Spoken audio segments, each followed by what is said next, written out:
ሰላም ጤና ይስጥልን ክብራትና ክብራን የቻናላችን ቤተሰቦች እንደምንላችኋል። የሰዓቱን ሰበር ዓለም አቀፍ ወሬዎችን ይዘን ቀርበናል። እስከ ፕሮግራማችን ፍጻሜ አብራችሁን ቆዩም። በአፍሪካ ቀንድ ብቻ ሳይሆን በመላው ዓለም የፖለቲካ መድረክ ታይቶ የማይታወቅ እጅግ አስደንጋጭና አዲስ የታሪክ ምዕራፍ ተከፍቷል።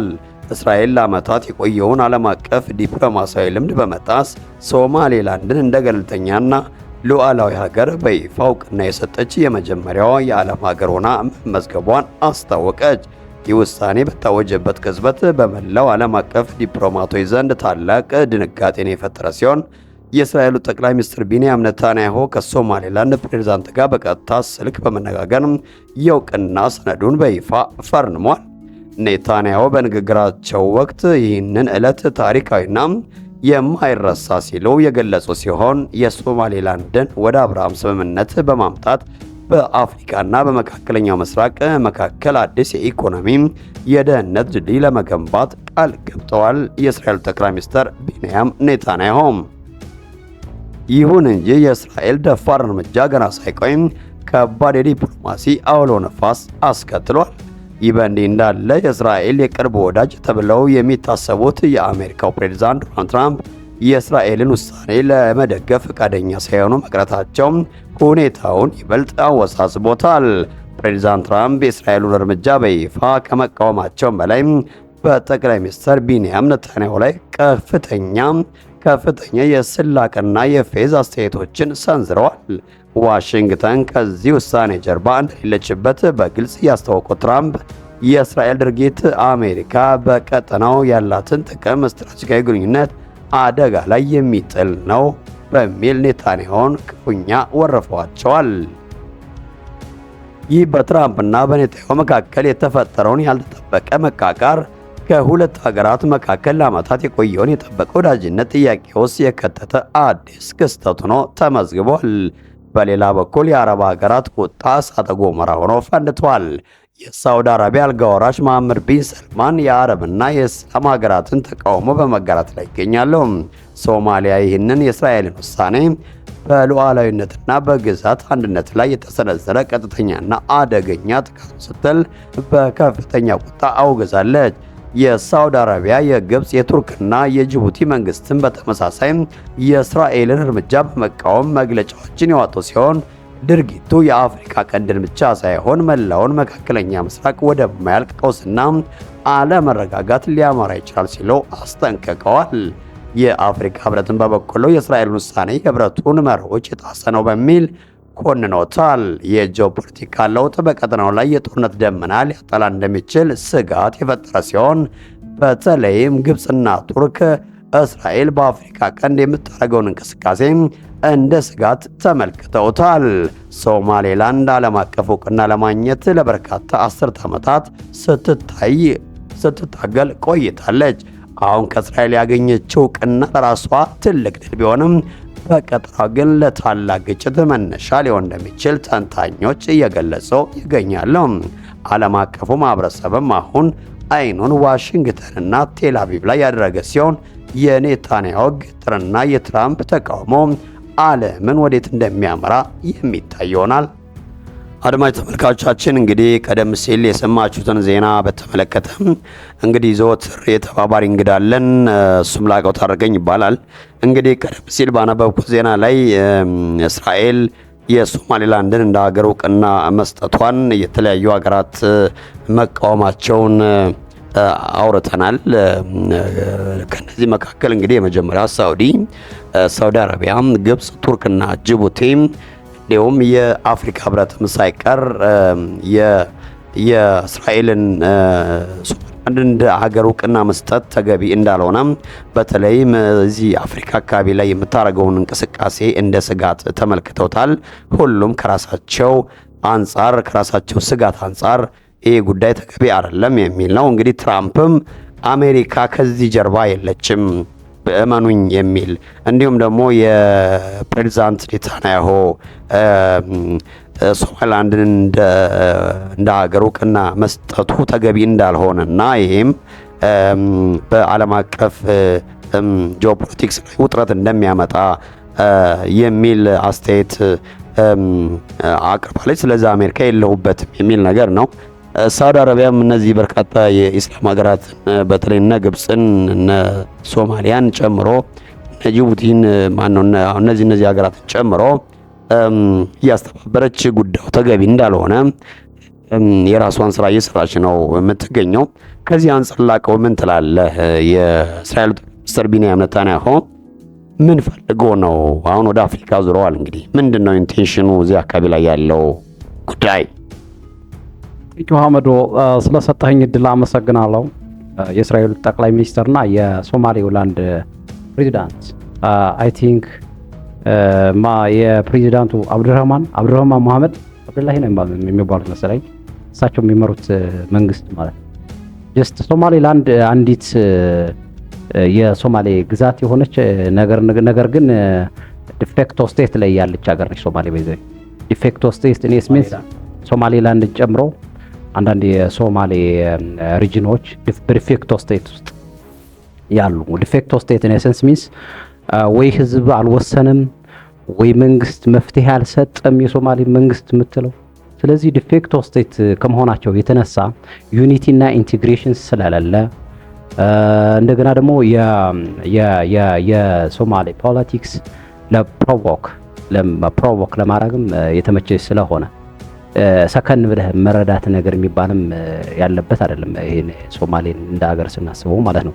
ይሄ እንግዲህ እኔም ካነበብኩት ከምናየው ዓለምም ከተረዳችበት እኔም ከተረዳውበት አንጻር ነው የምነገረው ስለ ሶማሌ ላንድ ማለት ነው። ሶማሌላንድ፣ ፑንትላንድ፣ ሶማሌ 3 ነው አይ ቲንክ 3 ነው 4 የሶማሌ ግዛቶች ኦልሬዲ ህዝቡን የሚያወያየው አመራሮቹ ከህዝቡን ከማወያየት ጋር አንዳንድ ነገሮች ከማድረግ ጋር ዊክነስ ሊደርሺፕ ያለበት ነው። እንዲሁም እስከ ፓርላመንት ውስጥ የሚደባደቡ ናቸው የሶማሌ አመራሮቹ ካወራ ማለት ነው። ሶማሌላንድ ለምን እስራኤል እውቅና ሰጠ ይችላልከኝ?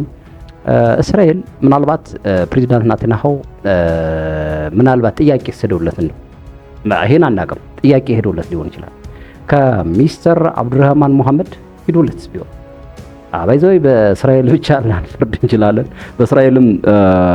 በእስራኤል ማለት እዚህ ላይ የግል አስተሳሰባችን ወይም የግል ሐሳባችን ነው የምንሰጠው። ለምሳሌ እስራኤል ተጋብዛም ሊሆን ይችላል ወይ እስራኤልም ጋብዛ ሊሆን ይችላል። እሱን አናውቅም። በሁለቱ ባለስልጣናት መካከል በአብዱራህማንና ፕሬዚዳንት ኔታንያሁና በፕሬዚዳንት አብዱራህማን መካከል ያለውን ግንኙነት ምን እንደሆነ አናውቅም። በእርግጥ አንዳንድ የአረብ ሀገራትና በአፍሪካ ላይ ያሉ ሀገራት ጀስት ለሶማሌም ኮንሰርን ወይም ደግሞ ለሆርን በመጨነቅ ይመስለኛል መግለጫ ወጥተዋል። ግን ከሶማሌላንድ ህዝብ አንጻር ምን መፍትሄ ሰጠው ያውቃሉ የአረብ ሀገራት? ጀስት አሁን ግብፅን ስታስብ አንዴ እንደ አረብ ሀገር አክት ታረጋለች፣ አንዴ እንደ አፍሪካ አክት ታረጋለች፣ አንዴ እንደ ዓለም አክት ታረጋለች። እቺ ግብፅ የምንላት ሀገር ማለት ነው። እና ግብፅ 3ም 4ም ትሆናለች። የሱዳንም ማንሳት እንችላለን። ሱዳን ገብታ የሱዳን ቀውስ የምናውቀው ነው። ገብታ ጠነቋቁላ ወጣ ሄደች። ግብፅ ነች፣ ማንም አይደለ። ስለዚህ ግብፅ አሁን ለምሳሌ ለሁለቱም ካዘኑ የግብፅም የአረብ ሀገራትም የሶማሌላንድ ህዝብ ችግር ምንድነው?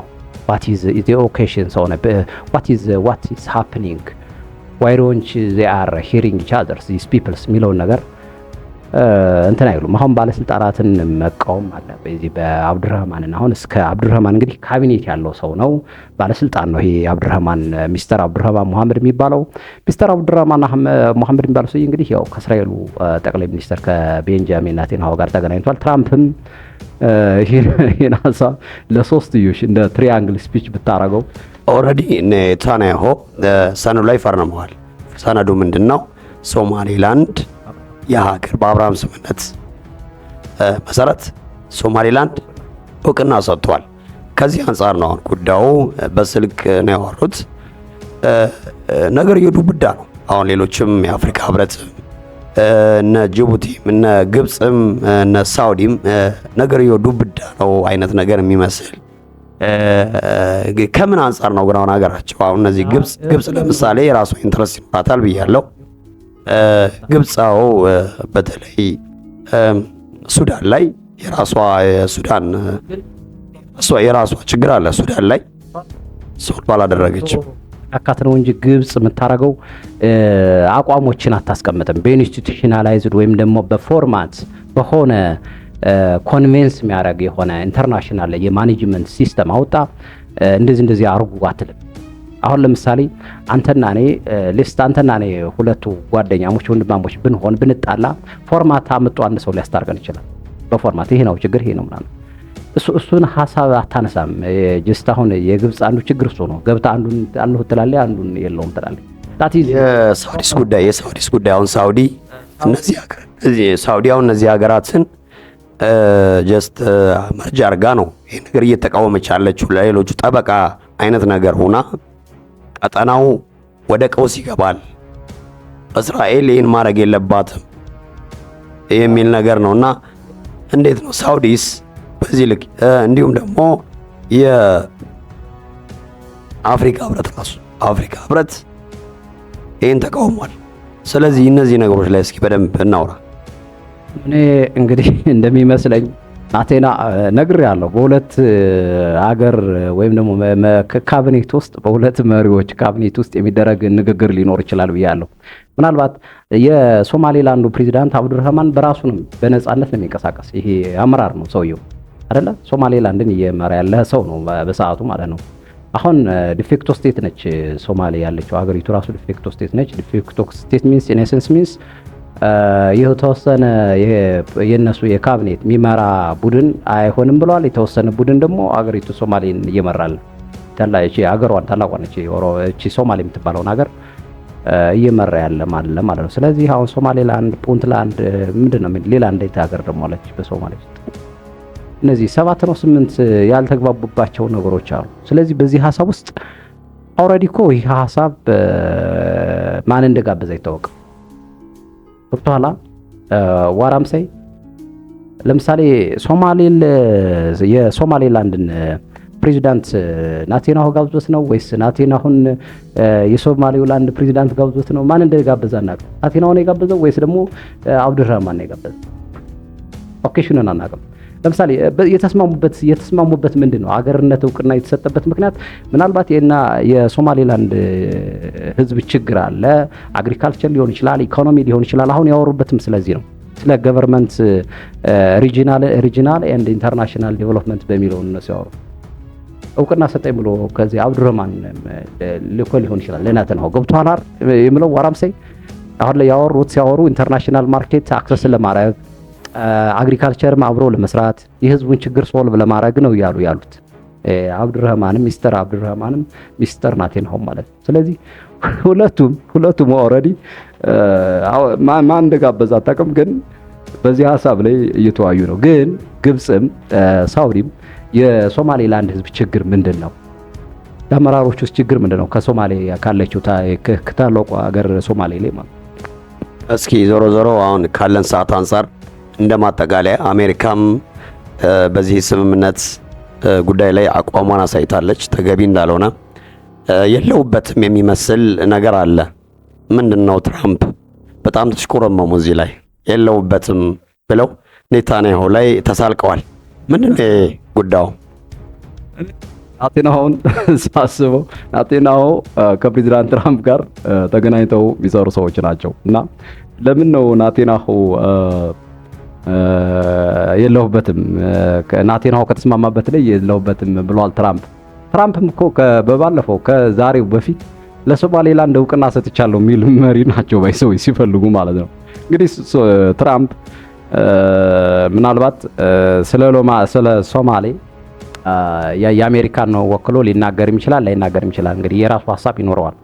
ነገር ግን ባለፈው ለምሳሌ ምንድን ነበር አሜሪካ ውስጥ ባለ ኢንተርናል ኢሹ ውስጥ በሶማሌዎችና በአሜሪካ ውስጥ ትራምፕ የሆነ ነገር ከዛ ብዙ ነገር ሁላ ተነስቶበት ነበር በትራምፕ እና በሶማሌ ህዝብ መካከል ማለት ነው።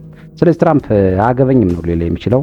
ባለፈው ግን ትራምፕ ከዚህ አሁን ከነዚህ አብዱረህማን እና ናቴናሁ ከማድረጋቸው በፊት ንግግር ምን አድርጎ ያውቃል ትራምፕ ካልከኝ፣ ትራምፕ እንዲሁም የመጀመሪያው እውቅና ሰጣለሁ እያለ ሲያወሩ የነበር ሰው አንዱ ትራምፕ ነው። ዛሬ ለምን እውቅና አልሰጥም እንዳለ አይዶ ነው። ግን ኤኒዌይ የሶማሌ ላንድ ህዝብ የሶማሌን ላንድ ህዝብ ነው እንግዲህ እነዚህ የሶማሌ ላንድ መሪዎችን ያበቀላቸው ምንድን ነው? ፍላጎታቸው ምንድን ነው? ህዝቡስ ምን ይፈልጋል? መሪዎች ብቻ ሳይሆን ህዝቡስ ምን ይፈልጋል? እየገባኸኝ ነው አይደለ? ለማለት የምፈልገው ዋናው ነገር ከመሪ በፊት ህዝብ መቅደም አለበት። የህዝብ ፍላጎት ምንድን ነው? ህዝብ ይሰማል ወይ? ህዝብ ለዘመናት መከራ ውስጥ ሲገባ የተለያዩ ነገሮች ሊመጡ ይችላሉ። በጣም የተለያዩ ቁርሾች ሊመጡበት ይችላሉ በህዝብ መካከል ማለት ነው። ስለዚህ ህዝቡ ምንድን ነው እያለ ያለው? እውነት የአረብ ሀገሮቹ ጀስት እነ ሳውዲ እነ ኢጂፕት አረብ ሀገር የምትመራው አንዷ ኢጂፕት ነች።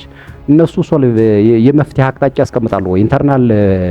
ኢንተርናል ዲስፒዩት ወይም ደግሞ ኢንተርናል ጠቦችን የሚፈጠሩ ኮንፍሊክቶችን ሶልቭ ለማድረግ አቅጣጫ ያስቀምጣሉ?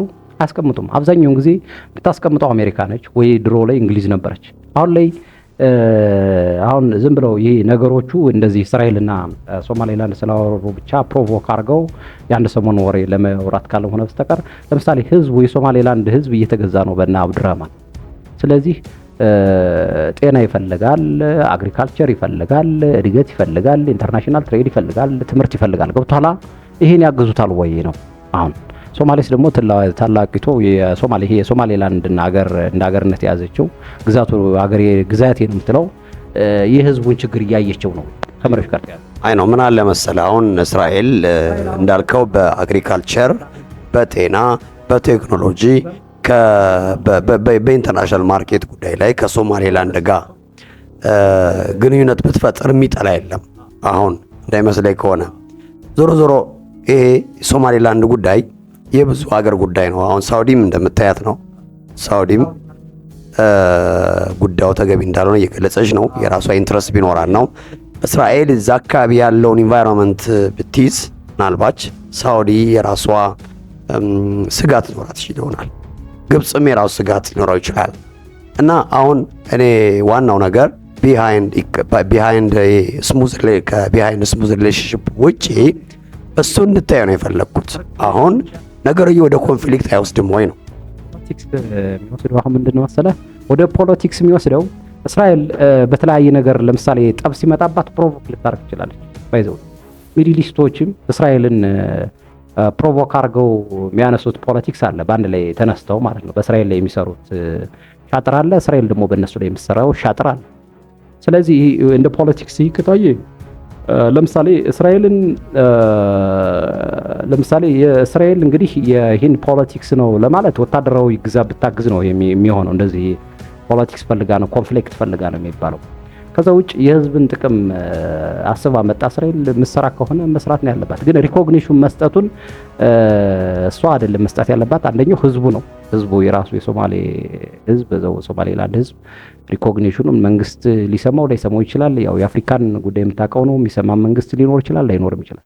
ዳቲስ ስለዚህ የአብዱረህማንን ሚስተር አብዱረህማን አለ መሪ ነው። ኦልሬዲ የወታደሩ መሪ ነው። የሶማሌላንድ የወታደር መሪ፣ የሶማሌላንድ የካቢኔት መሪ ነው። ይሰውይ በሰዓቱ የተወሰኑ አመራሮችን ይዞ እየመራ ነው፣ አገሪቱን እየመራው ነው እያለ ነው። ስለዚህ አገሪቱን ሲመራ የአግሪካልቸር፣ የትምህርት፣ የቴክኖሎጂ የተለያዩ ነገሮች የንግድ ያስፈልጉታል። ይሄን ምናልባት የአፍሪካም ህብረት በለው የአረቦችም የአረብ ይሄ ሆን አረብ ካንትሪስ የሚባሉት ሀገራት በዲስከሽንስ በፎረም በተለያየ ማኔጅመንት ስማርትስት ተን በሆነ ማኔጅመንት ወይ ሶልቭ ያደረጉት። ስለዚህ እስራኤል ጋር ለምን ነው የምትሰራ? እስራኤል የመጣችው ለጦርነት ነው ብሎ አንዳንዴ ፕሮቮክ ማድረግም ጥሩ ነው እያላስብም አንዳንዴ እስራኤል ለጥሩ ከመጣች ጥሩ ነው። እስራኤል አሁን ቱርክን እናንሳ። ቱርክ ሶማሌ ላይ ትመጣለች። ቱርክ ለምን መጣች? ስለዚህ ሶማሌላንድ ለምን ቱርክ መጣችብኝ ብሎ እኮ እንደዚህ አሁንም ሊነሳ ነው ማለት እኮ ነው። አሁን በሁለቱ አሁን ኢንተርናል ዲስፒት አለ በእነሱ ሀገር ውስጥ በሶማሌ ውስጥ ግዛትን ስለ ሶማሌ እያወራን ነው። ሶማሌ ግዛት በአንድ ሀገር ውስጥ ግዛቱ ዝም ብለህ ዘለህ መግባት አትችልም። አይዞህ አንድን ሀገር እንደዚህ አድርጉ አትችልም። ህዝቡ ግን ይሰማል ወይ ነው አሁን የኔም ጥያቄ፣ የሌላውም ኢንተርናሽናል ሰው ጥያቄ እንደዛ ነው። ህዝብ ይሰማል ወይ ብሮ ደግሞ አሁን ህዝቡ እንደማይሰማ ታውቀው የተወሰኑ የሶማሌ ካድሬዎች ከሶማሌ ፓርላመንት ወጣ ኦሬዲ እና አብዱረህማን የሚባሉ ሰው መሪ ናቸው። ያየን ነው መሪ ናቸው። ካቢኔት አላቸው፣ ወታደር አላቸው። እስበው እስኪ እንዴት አይሰማሙ? እኮ ከባድ እሱ ነው። አፍሪካ እኮ እሱ ነው ችግሩ። እንዴት በሀሳብ አንዳንዴ እኮ ሁሌ ጠበኛ የሚባል እኮ የለም በፖለቲክስ ዘንድ። አሁን በፈረንጆች አንድ ቀን ተጣልተው ወዲህ ይታረቃሉ፣ ሀሳብ ያስቀምጣሉ። እንደዚህ የፈረንጆች የዌስተርኖችን ፖለቲክስ ካየው ማለት እና እንደዛ ነው። ያው እንግዲህ ስለሰጠኝ ጊዜ አመሰግናለሁ። ጨርሰናል። ቸው አድማጭ ተመልካቾቻችን እንግዲህ ለዛሬው የነበረን የዜና ትንታኔ እስካሁን ይመስል ነበረ። እናንተም በዚህ ጉዳይ ላይ ሀሳብ አስተያየት ካላቸው የኮሜንት መስጫው ላይ ሀሳባችሁን ብትሰጡን የተሻለ ነው የሚሆነው። ለቻናላችን አዲስ ከሆናችሁ ደግሞ ሰብስክራይብ፣ ሼር በማድረግ ይህ መረጃ ይህ ፕሮግራም ወይም ደግሞ ይህ ቻናል ብዙዎች ጋር እንዲደርስ አድርጉልን። ስለነበረን ቆይታ እጅግ እናመሰግናለን። ሰናይ ጊዜ ይሁንላችሁ። መልካም ጊዜ። ባይ ባይ።